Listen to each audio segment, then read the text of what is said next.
A lot of people don't realize this, but one of the most damaging phrases in personal finance isn't something reckless or irresponsible. It's actually something that sounds responsible. It's the phrase, I can afford it. Most of us have said it without thinking twice.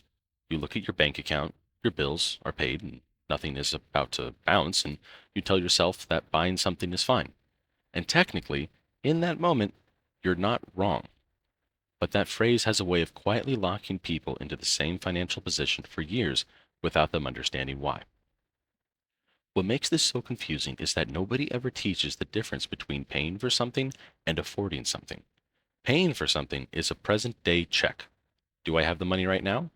Will this cause stress today or this month? Affording something, though, is a future based question. It's not about whether your finances survive the purchase, it's about whether your future changes because of it. And most people never slow down long enough to think about that difference.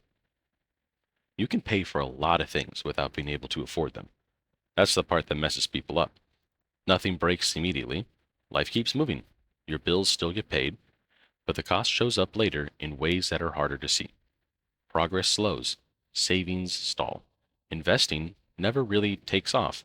And eventually you look around and wonder how you've been responsible for years and still feel behind. Every dollar you earn has multiple possible futures. It can be saved, invested, and used to reduce stress, or spent on comfort. When you spend that dollar, you're not just choosing a product, you're choosing which of the futures no longer happens. That cost doesn't show up on your statement. There's no notification that says this purchase delayed your goals by 6 months.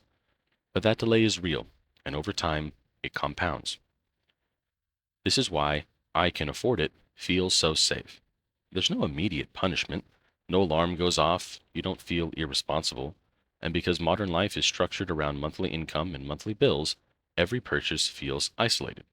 You don't see the system you're building. You only see the moment you're in.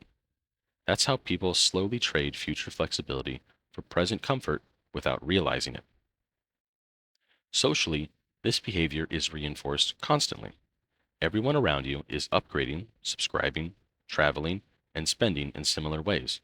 So restraint starts to feel unnecessary, even irrational. Financial advice often doesn't help either. It focuses on rules and restrictions instead of outcomes.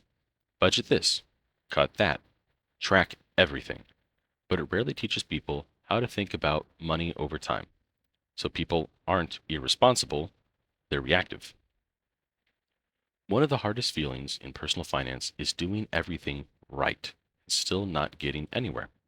You avoid debt, you save a little, you earn more than you used to, and yet the gap between where you are and where you want to be doesn't close.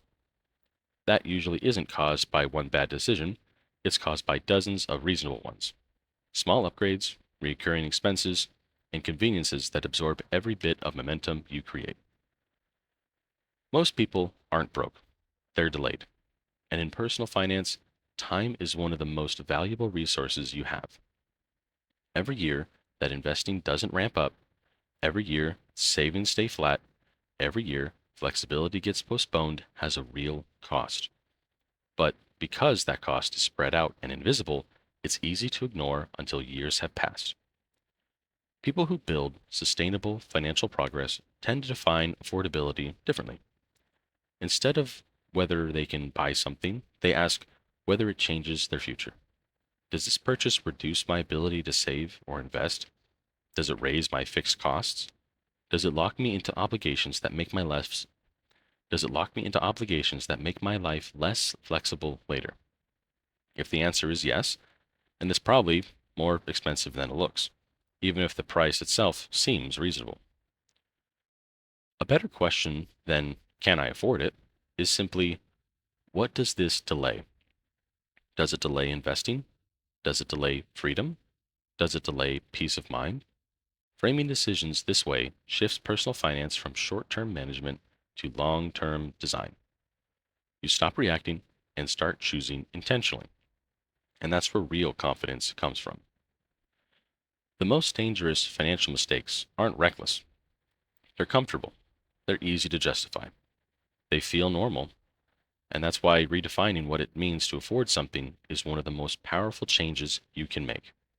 Not because it makes you extreme, but because it protects your future from quietly slipping further. If this way of thinking about money resonates with you, consider subscribing. I focus on personal finance from a long term, realistic perspective, not just surface level advice or hustle culture. And if you've ever felt stuck despite doing the right things, you're not alone.